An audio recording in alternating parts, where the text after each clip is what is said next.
What is going on, guys? My name's Preach, and we're kicking off this channel beginning with a sweet video that I hope you'll find informative and entertaining.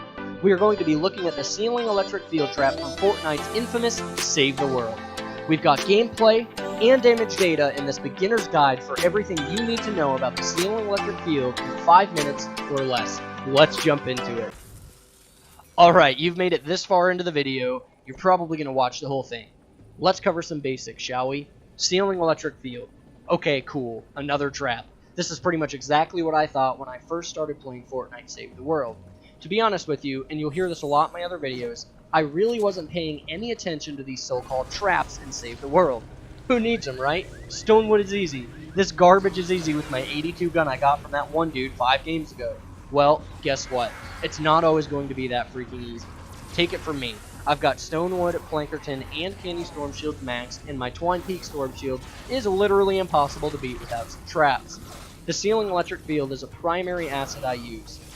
Please note, just because you have the field doesn't mean you should overlook it for any of the other 16 main traps in the game.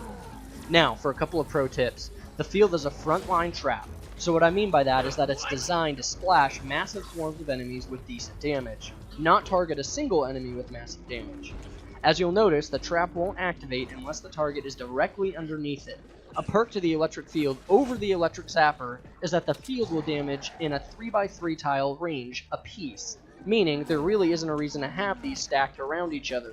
You should pair them with the gas traps, and yes, even zappers if you're wanting to deal some incredible damage in a short amount of time. Personally, I use these at the beginning of my trap tunnels and in the middle of the storm itself away from the tentacles in-game. Doing this ensures the husks that spawn in trigger the trap and have instantaneous damage being dealt to them. Even if it's a fraction of their overall health, guys, trust me, it cuts them and it makes it easier for you to take them out with more vicious tactics. Another thing to consider about the ceiling electric field is that the damage output is increased to water elemental husks because of its nature perk preset, meaning that it deals more damage to water enemies as opposed to fire enemies. This whole damage bonus garbage, which for me when I first started was and still can be extremely annoying. If you have no framework for all the different bonuses each element has, it can be very intimidating to try to understand it. If you're interested in taking a more broken down look into the different types of elements and their perks and weaknesses, give me a shout out and I'll put something together for you. Now that that spiel is over, I'm going to give you a recommendation on what to reroll your perks to on your field. I suggest one of each of the following: damage, reload speed, critical rating, critical damage, and durability. These will increase this trap's effectiveness and give you that much needed damage splash in your defenses. If you don't want to take my word on it, I posted a link below that shows the math behind how I came to that conclusion. The link will take you to a Reddit page created by Destiny Sylvie. Another thing I'm going to compare before we wrap up is the statistical differences of this trap versus the 3 other ceiling traps, which excludes the legacy ceiling traps. As you can see, the ceiling zapper is heads and shoulders above all the other traps in damage.